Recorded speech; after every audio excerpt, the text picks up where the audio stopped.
Hi guys, my name is Aaliya and I am an incoming PhD student in political science somewhere in Canada, and today I wanted to put together a video to give you some pointers on putting together a strong application statement.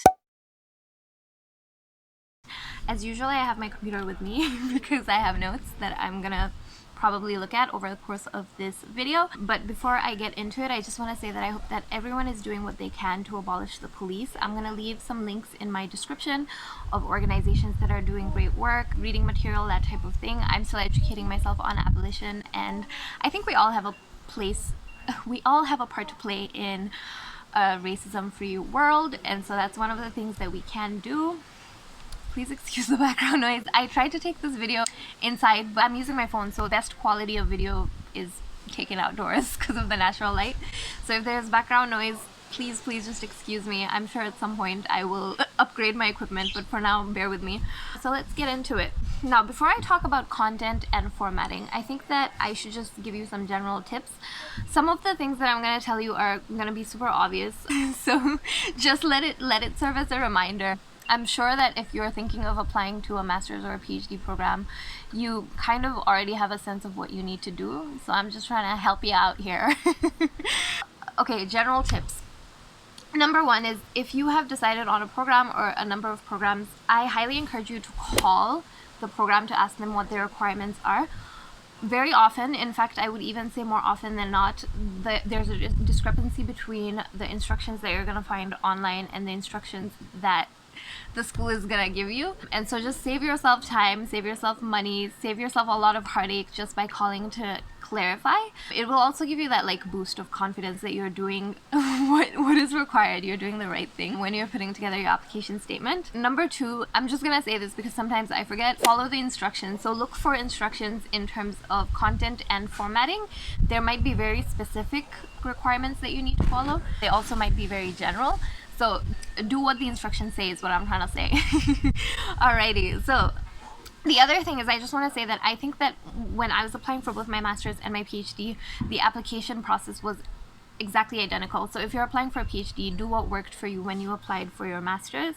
The only difference, I think, is the number of references. Some PhD programs need 3 references. Most master's programs require 2 references. Let's talk content.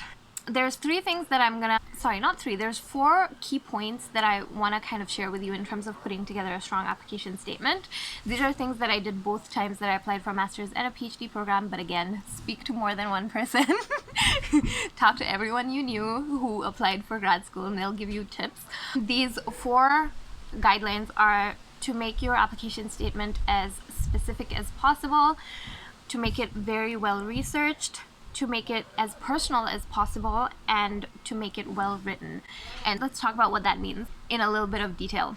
So number 1, in terms of making your application statement as specific as possible, I think what you want to do is you want to identify a clear goal. So why do you want to apply for this program? What's your goal? Why are you doing this? And it has to be niche, if you will. The more niche your proposal, your application statement is, the more likely you are going to be admitted into a specific program. I would also encourage you on that note to kind of look into the politics of the organization so that you can speak that language.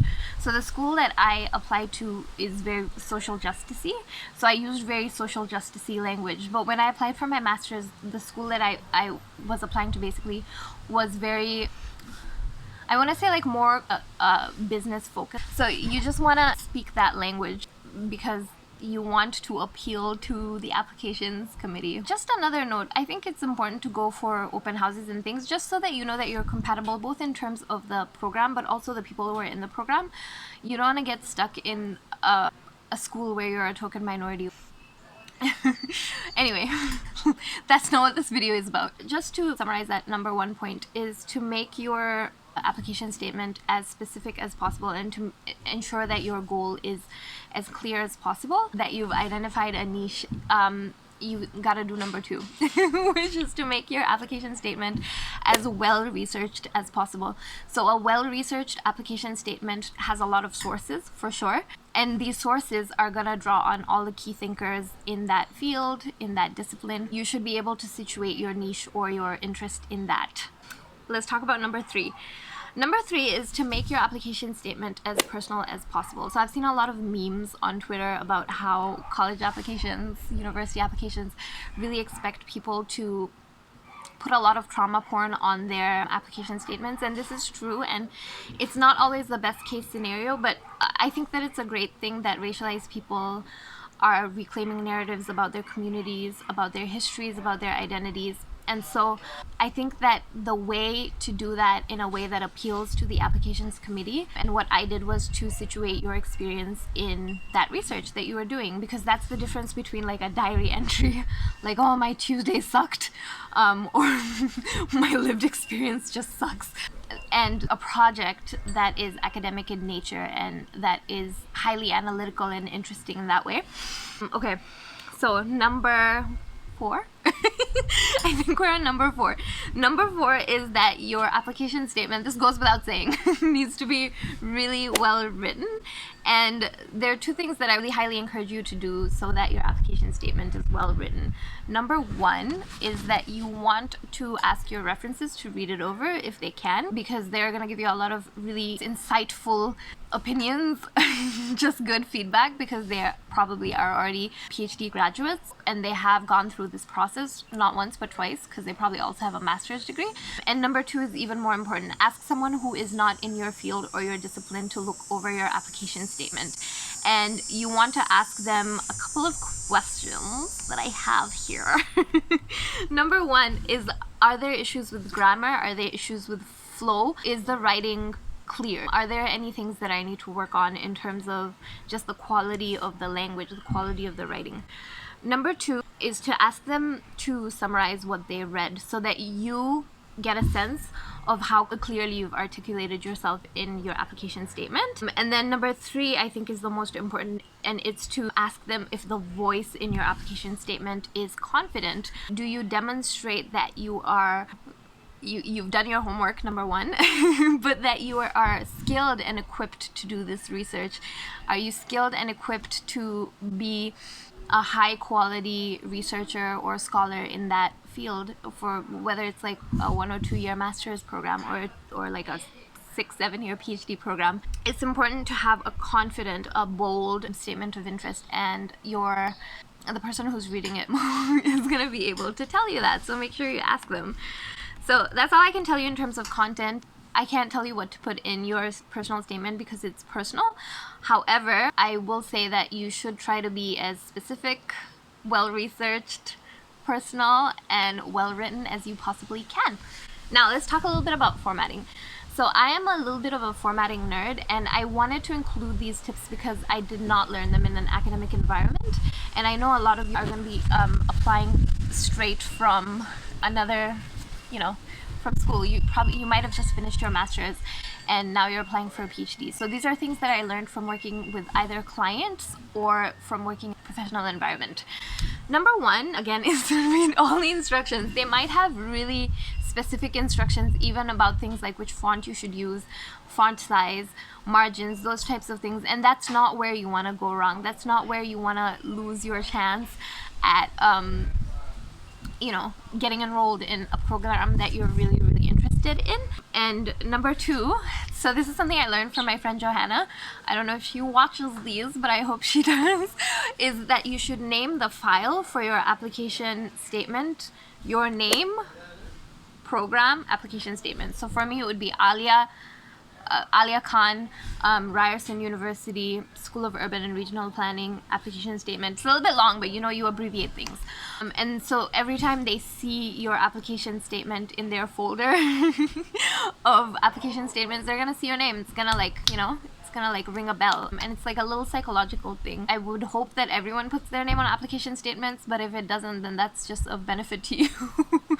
Number 2 is to justify your paragraphs. If you don't know how to do that, Google it, girl, because it really cleans up the way that your application statement looks. It's a lot more organized looking if you justify your paragraphs. Number 3 is include page numbers. You might know this, but this is just a reminder. We want to make this document look as professional, as serious as possible. So have page numbers, and then in the top right corner of your application statement, you should have your name, program name, and the date. This is just a formatting thing. And then finally, and I guess the most important thing, is when you are referencing your statement, make sure that you reference it using footnotes. And I'll tell you why. There's a logic behind this. When you use footnotes, even before the person who's reading your application statement looks at it, they're gonna see sources. So it's gonna say that it's well researched.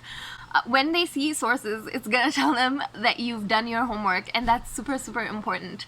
So those are the tips that I have for you. I hope you incorporate them. If you have any questions, leave them in the comment or DM me on Twitter at Aaliya. I just want to say one last thing. One of the reasons that I set up this YouTube channel is because I really want to encourage a culture of collaborative scholarship. I think that universities do a good enough job, you know, mass producing very, very egotistical scholars and producing knowledge for profit, but I really want us to move beyond that, and I want us to produce knowledge for the benefit of the community and really approach it as a community effort, because I don't think that there's such a thing as individual accomplishments. Like, I think that even when you're writing your application statement, if you get into school, that's going to be a product of your work, your references, and, you know, all the people who looked over your application. And I think that it's a good thing to claim that and to be honest about the fact that knowledge production is always a collaborative and community-based project. That's really all I have for you today. I'm still trying to figure out how to brand myself, but for now, stay hydrated, and I'll see you later. Bye!